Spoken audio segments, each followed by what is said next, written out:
Hey everybody, this is Matthew Soltesiak and you're listening to Not the Same Old Lions podcast. Using my sportscasting background, I speak with a variety of guests and interview key players to gain more insight on what makes this team go. As the Detroit Lions enter a new gritty era, we'll look beyond just the kneecaps when it comes to the analysis. Welcome to another episode. In this episode, we take a look back at the Detroit Lions Week 12 Thanksgiving Day game against the Green Bay Packers. We'll discuss the probably unexpected 29-22 loss by most fans to the Green Bay Packers. We're going to touch on what went well, any pivotal moments in the game, concerns and takeaways, as well as any major storylines coming out of this contest. Let's get to it, Lions fans. Hey, this is Rob Rubik.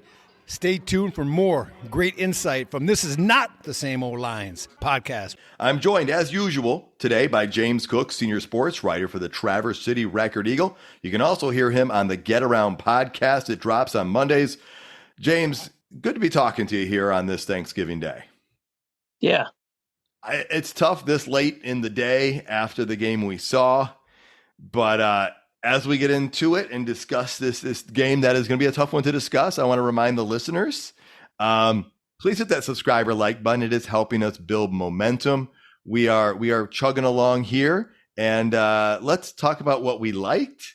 And I'm going to like that the Lions didn't give up on this one. It might sound, very blah or very vague, but I mean, if I want to look at something, I like that they didn't give up even in the final minutes. I appreciate that.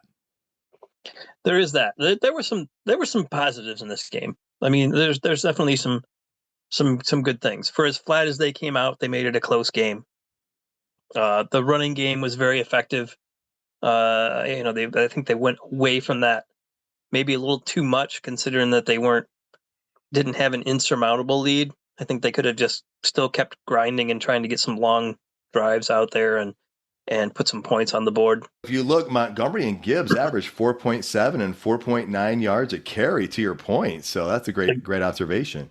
Exactly. But I mean, only 26 carries, and you would think that if you're running the ball that effectively, you would keep going and and run the ball even more. Because it's not like the game was out of hand. It was, it was a decent deficit at times, but it was never a blowout necessarily or anything where you have to abandon the run to try to conserve clock till the very end. So that was a little perplexing. Why something that they were having so much success at, they went away from, especially when their pass protection was so not good. And we're going to get to those things we didn't like, but you're right. The running game was good. And I'm going to tell you, if the ball got into the air, the receivers were making things happen. I mean, Amon-Ra St. Brown had his 9 catches for 95 yards. Khalif Raymond had 5 for 90 on 5 targets. Jamison Williams looked good. Sam Laporta looked good. I mean, we had some great receptions there. The receivers did some good work, but maybe they had a hard time getting open, and that may have led to some other issues. But when the ball got towards them, they were making plays. So I liked that. Is there anything else you were liking about this? The defense, in large part wasn't that horrible. They picked on Jerry Jacobs. They it seemed like they went into this game with a plan that we're not going to throw at Cam Sutton. We're going to go at Jerry Jacobs. His 7 tackles reflects that. When you see a corner having 7 tackles, that's either really good or really bad. So, they picked on him a bit. But aside from that, I mean, I don't think the defense was that horrible in a player-on-player evaluation. I just don't think that the plan was good. Well, yeah, I hear you on the defense part, because at first when I looked at this, I watched the game and I was like, man, that defense was a mess. I mean, your first impression is Green Bay comes all the way down. They hit that big play to start the game and come down and get a touchdown. And I was like, man, the defense was a bummer in this. But then I kind of looked at it. I went back and looked at some stats, and I kind of thought about some situations. And the defense gave up 6 points in the second half and 9 in the last 3 quarters total. And out of those 20 points in the first quarter, only 14 or 13, I forget when I think it was 14. 14 were given up because 6 was on that fumble. So the defense didn't really do that bad. And those 6 points that they gave up late were because the Lions went for it deep in their own territory on a fake play and didn't get it. So ultimately, the defense didn't really do that bad. No, the first quarter and into the second quarter, the defense did pretty poorly. After that, Yep. it was not bad. I was disappointed though that the Packers win the toss and choose to have the ball. So that tells you right there that they're going to be aggressive. And they didn't cover the long pass on that very first play. And that started it. And, so just, I don't know. It just didn't seem like they came in very prepared for this game. I don't know if it was that they thought, oh, it's the short week. They're not going to be prepared either. We have the better team. We're just going to win this game. You hope not, but that's what it kind of looked like. Well, let me talk about one more thing I liked, and then we'll start getting into those things that concerned us and we didn't like, because there's definitely a number to talk about. And I'm going to talk about the third quarter, because we opened the third quarter with a touchdown drive. And then we stopped Green Bay on their first drive. That's how you needed to open this thing. We made it a 23-14 game. And that was a best start we have had to a third quarter all season when we needed it. Unfortunately, we didn't go and make big steps or even baby steps after that. But I got to say, we finally saw a good opening to the third quarter. I mean, that's good. Yeah. That they had, but they just wasn't enough to overcome yet another slow start. And you're right. Coach Campbell even talked about that, about having his team ready. Here's what he had to say. When we're not all in sync or we're not on the same page and we have a conversion or we don't have a conversion, we're not on the same page, then golf has to hold it a little bit longer, then it just, everything goes hand in hand. Or if our details aren't good enough on the perimeter, it just, everybody's got a hand in it. It's all of us. So, we just didn't do well enough, we didn't do well enough. And that's really ultimately on me, because those guys were ready to go. That team was ready to go. They played well. When we come back, everybody's going to be challenged, as well as myself. I already feel challenged. And, this is how we should want it. You should want to know that everybody's going to give you your best shot, and they're coming in. You better be ready to go. You got to play clean football. We just have to. And everything's got to start with the turnovers. We can't turn the ball over. We got to find a way to get takeaways. Let's start there, and then we'll figure the rest out. So Coach Campbell accepted that. He said, yes, he put the ownership on him and said that was the case. And so what were some of the things that really frustrated you or you did not like in this game? Well, it's the fourth game in a row where they've come out in the first half and really struggled, and then not gotten it together until the second half. You've got Baltimore, San Diego, Chicago, Green Bay. All of those defense horrible in the first half. Yeah. And just put them in a hole. And, and as good as the offense was, they weren't able to dig themselves out from it. 2 out of those 4 times. And those other 2 times was just barely. Well, and you look at it, the 3 turnovers, the 3 fumbles by Goff. I mean, that first one was just the killer one, right? That one right there, that hurt the most. But 3 more turnovers on offense. A lot of the drives just stalled. And the Lions, went for it like 5 times on fourth down. They were only 1 for 5, though. And I think the one that they got was like really late in the game. And so it just showed that how many times they had to go for it. And they still couldn't convert in a lot of those situations. So that was really frustrating. Yeah, and then the failed fake punt. I get what they were trying to do, but even being aggressive, I just don't agree with that call in that situation. But I think that he was trying to catch them off guard, thinking that they wouldn't think even I would do this.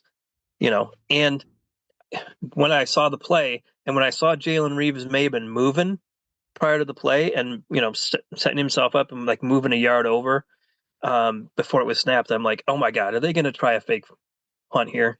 And I actually said almost something similar. I said, listen, I said, are they going to be gutsy here? Like I kind of had that feeling because this is what they did in the Kansas City game in the season opener. We loved it because it worked. Right. Yeah. And that's the thing we got to remember. If it works, we love it. But, Also, how is the flow of the game, and is that work? And Dan Campbell came out and said it was a mistake. He admits that was a mistake to put his team in that situation because the defense wasn't doing a bad job at that point, and they weren't. So what did you have to add to that? Yeah, I think doing those kind of things is much easier to do when you're the underdog, like against Kansas City, than when you're in a game where you should win, where you came in as a 7.5, 8.5 point favorite. So I get the reasoning for doing it, but in that situation, I wouldn't have done that. I would have punted, buried him deep, and let your defense hopefully stop him. That was one of those turning points in the game. I agree. That was a turning point because then it put us in a bad situation and it allowed the Packers to score again. And so that allowed the Packers to score again and add more points. Those are the only points the Lions defense gave up in the second half, by the way. It was the 6 points on that touchdown. Obviously the defense did not get much of a pass rush. Jordan Love had a lot more time to throw today than Jared Goff did.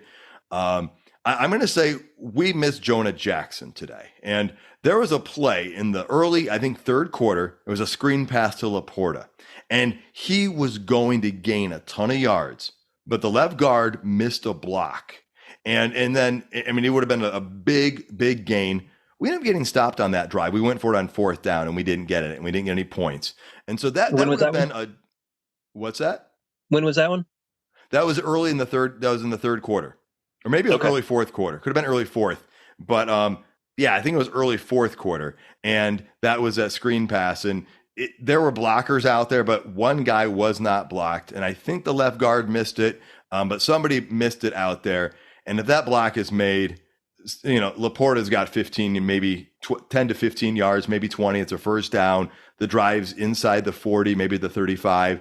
And there were a couple of plays that, we missed our left guard today. And that was a pivotal moment right there because that was a change.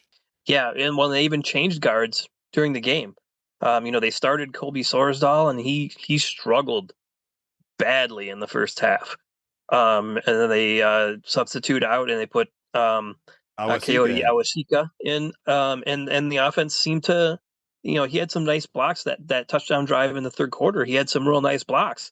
And seemed to be able to handle Frank Clark and those interior tackles and even the ends when they stunted him inside of the Packers that were giving the Lions fits in the first half. He seemed to handle that a little bit better. He had a mistake or so later on in the game, but he seemed to handle that a lot better than Sorsdahl, who just looked over his head in the first half. Yeah, and the other thing, I guess, if we go down to the fourth quarter again. The Lions got the ball back with 11 and a half minutes to go, and they took a drive for 6 minutes. And they didn't seem to be moving too fast during that drive. And they got it down to the 15-yard line, first down and 10. And they got 0 points. And obviously, they were down by like 15, so they needed a touchdown. A field goal wasn't going to do any good. But to not get in the end zone there, that really hurt. Because then, you're down to 5 or 6, 6 minutes left, something like that. And there just wasn't enough time to get the double responses as we saw because they had to use a timeout later and whatnot. So going for such a long drive with so much time and not getting points. Now, if they'd gotten points, you could say it's not a big deal, but they were leaving themselves no room for error again. Yeah. I mean, they managed the last 5 minutes of the game against the Bears perfectly. And you're only going to be able to pull that off so many times. They couldn't do it tonight. No, they could not. So let's look at the major storylines coming out of this. The first one is the Lions' 3-game winning streak has been snapped. They fall to 8-3. They currently lead the Vikings by 2 games. I believe the Vikings are 6-5 in the division race. You're probably thinking that number 1 seed talk is going to slow down a little bit around Detroit, around national media, and people are going to gravitate a little bit more towards the Philadelphia Eagles. So how are you feeling about this storyline, where the record is and where things stand overall? I mean, the loss isn't, a single loss isn't that bad for where they're at. Like we said, it's ahead of where we expected them to be this season. It's costing you some of that momentum. It's costing you that possibility of getting the number 1 seed, which is the difference between playing San Francisco and Philadelphia in the playoffs to only having to play one of them. So that can be a big difference. We saw last year what one bad game in Carolina ended up, and that cost you the playoffs when you were the hottest team in the NFL. This bad game could be another Carolina game. The Ravens game, I think, didn't end up becoming that because we've seen how good the Ravens are since then. But Green Bay is a totally beatable opponent. They came into this game beat up. They're missing their starting running back. They're missing one of their top 4 receivers. They're missing their starting tight end. They're missing a lineman. They're missing 3/4 of their secondary and their best linebacker. And the Lions could not take advantage of that. That is frustrating. Rightfully so. I don't think any Lions fan felt like this was going to be the outcome of this game. Now, if you look, they're 8-3. There are 6 games left. Before the season, I predicted the Lions to go 11-6, which would mean they only win half of the final games. And then, at the midway point, I upped it up to 12-5. And the thing is, when you do well early, that raises expectations and I don't want to say requirements, but maybe requirements by the fan who says, okay, well, this is where we are. This is where we need to get to. But we know that, I didn't think the Lions were going to go, undefeated the rest of the season. Some people may have. Now, this wasn't one of the games I was thinking they were going to lose, a home game against a beat up team, but they are a division rival. So overall, I'm still hoping we can get that number 2 seed. That's kind of been my goal from the beginning. It wasn't that I don't want the 1 seed. You'd be foolish not to want it. But I'm sitting here thinking if we can get the 2 seed, we would have a home playoff game to start out against the lowest wild card. And it would guarantee us a second round home game if we win the first one. But I think we kind of got to, maybe slow down that talk of the 1 seed and focus on, we got to win the division. And, Coach Campbell said, it's not going to be easy. He goes, we didn't think we would just put things on cruise control. Now, I think a lot of fans were thinking it's on cruise control. We've got the division wrapped up. And it was kind of looking like that. But Minnesota's come alive. And, Green Bay has played well the last couple of weeks. We should remember that as well. So those are some of my thoughts on the big picture there. Any echoes or any disagreements with that, James? Yeah, we thought, the second half of the schedule was a cakewalk a month ago. And the Cowboys game was the only hard game aside from San Diego. That the Cowboys and San Diego were the only 2 difficult games the second half of the season. Suddenly, almost all of those games have become difficult games. The Vikings are playing much, much better. The Bears are playing better. As we saw, the Packers are playing better. The Broncos have suddenly discovered how to play defense again. And the Saints are fighting for a division title. There's no gimmies anymore on the schedule. I agree with you on that. And what are your thoughts on this? Before the previous show, talking to Coach Angers, we were talking about how the Lions got lucky with those last 2 victories, and he said, sometimes you learn more during a loss than escaping with a narrow victory. And, I think part of that might be the feeling you have inside of what it feels like to lose and stuff like that. So do you think that could be a takeaway that could be somewhat helpful to the Lions? Not that you ever want to get a loss in the column, but how that feels, how you react to it? I think it could. I think it hopefully restores the drive that we, didn't really see in that first half from the Lions. And that getting Jonah Jackson back in there, hopefully maybe next week, will definitely help that offensive line out. But Graham Glasgow, even at points in this game, was ineffective. The Packers' defensive line was dominating that game. It's surprising. Well, it's their one healthy unit on defense. So, that's not surprised that was the best unit, but they were doing incredibly well and pressuring Goff all game. Those fumbles were the result of pressure, not him just coughing the ball up. Let me ask you right there then. Let's talk about Jared Goff, because I've heard a lot of negative stuff about Goff coming out of this game. And Goff, you're right, did not have a great game by any means. fumbling the ball was probably the biggest issue, right? He had 3 fumbles.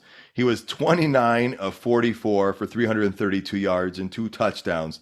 The fumbles were costly. But as you said, the defense getting up there and getting pressure on him affected a lot of that. He was getting hit a lot in this game. Coach Campbell was asked about it after the game. Here's what he had to say. Well, I think some of these you feel like we're a little bit behind, and maybe that's the cause of some of it. But, we just, there's a little uneasiness. We just got to get back to what we do, playing a little more rhythm. And, this isn't something where I want to get into panic mode. I've got some time here to just look at a couple of things, and see where we can get a little more efficient. But at the same time, this is the same team that's been here all year. Offense, defense, Goff's the same quarterback. We clean a couple of things up, and I think we'll get back in a rhythm and be just fine. And he basically said, don't overreact. Goff's the same guy. This is the same team. We need to clean up a couple of things. So, James, how are you feeling about Jared Goff after this game and probably after the last few games? He's got to cut down on his turnovers. He didn't throw any interceptions in this game, so that's good. His accuracy was pretty good for the most part. There was a few times where his accuracy was thrown off because he was throwing on the run, or under duress. So aside from that, he was accurate. He was making good decisions with throwing the ball. It was just the fumbles, and the fumbles came from the pressure.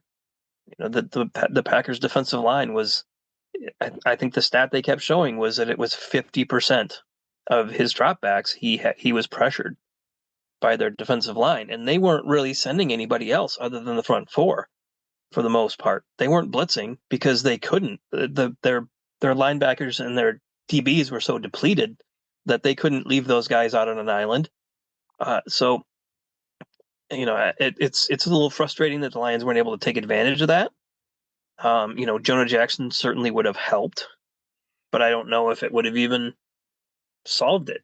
That defensive line just looked great, and even Graham Glasgow didn't look great in this game. And Ragnow left for a play here or there, and the whole offensive line kind of got beat. Decker got beat for that sack on 4th down. Yeah, not having enough time definitely impacted Goff.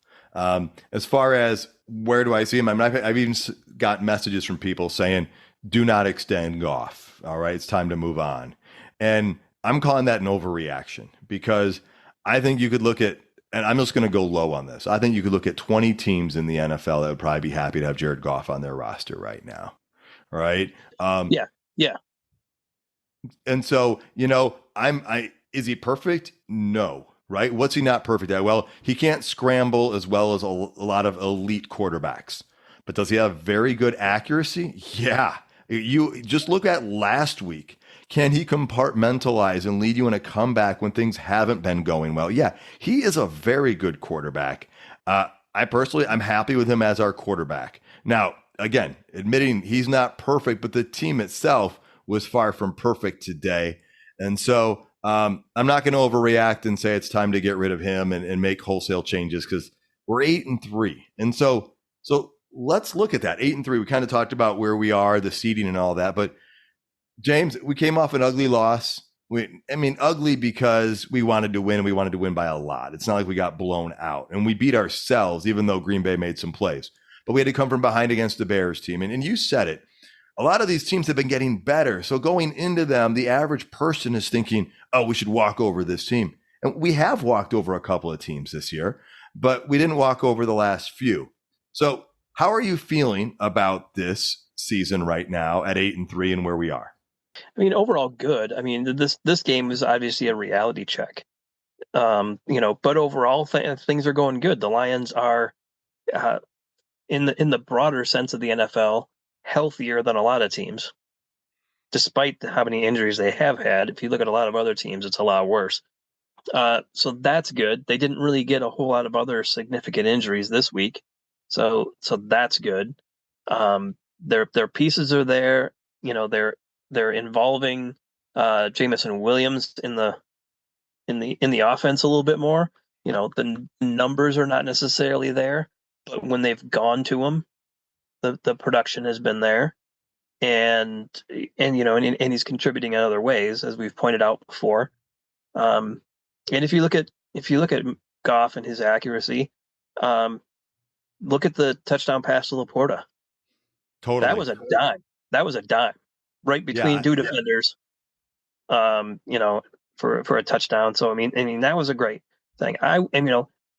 One of the things I was frustrated with was that the Packers were getting so much pressure, and the Lions didn't, other than just swapping Awashika for Colt Sorsdahl at guard, they didn't really do a whole lot to adjust to that. They didn't keep the tight ends in the block more to help. They didn't maybe put Rodriguez in at fullback a little bit more, just to kind of give Goff a personal protector, sort of, back there. He to did catch his first pass, though. That was kind of incredible. And that was a nice catch, too. That was a great catch. I would have just liked to seen them, if, do those, to just put him in the backfield and just have him there as a personal protector to pick up the blitz. Yeah. Whoever gets beat, you chip that guy and give Goff another second or two to get rid of the ball. But they didn't really do anything like that. They kept running 4 wide and just not giving the linemen any help. Well, at 8-3, if you would have told me 8-3 to start the season, I would have taken that from you every day and twice on Tuesday, right? I would have taken that before the season started. Absolutely. So here's the thing, though, because we started off so well, expectations rise. And so my question for you is, you, me, Harrison, when we all spoke about this, we said win a playoff game. That is our thing for success this year. And you and I kind of want them to win the division and a playoff game. So let me ask you, is winning the division and a playoff game still enough for this team? Would that still make it a successful season? I think it would be. Getting past that round in the playoffs is not an easy task. And the NFC is not as easy as people thought it was going to be. But you win the division, the Lions go maybe 4-2 in these last 6. And you're looking at getting that number 2 seed. You're looking at hosting the 49ers for the or the Vikings. Maybe. I still don't know how much I trust the Vikings. Their defense is not great. They're improved, and they'll hang around and they'll beat some teams, but I don't trust them as a team to win every week. Well, you said hosting the 49ers. You mean like in the second round if they win their first round? Because the 49ers are probably going to win their division. Right. Okay. Right. Yeah. So basically the NFC semis. Yeah. Okay. Yeah, and then if they win that, then you get potentially the Eagles for the NFC title game. So the thing I've been saying is win the division, win a playoff game, and then see where it goes from there. But my goal is to do that because we are not perfect. We know there's flaws on our defense. We know our offensive line did not hold up as well as we've seen it in the past. Again, I said this in the last show. There is not a perfect team out there. And there's a lot of circumstantial stuff. If that fumble is not a fumble on Jared Goff, we're looking at a very different game. That one thing really changed things a lot.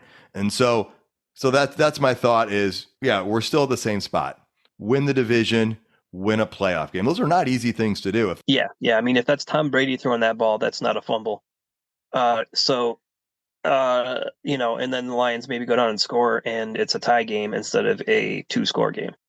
Right. And again, like I said, if the Lions, if it was easy to do that, the Lions would have won a playoff game or more and or their division, more recently than the early 90s.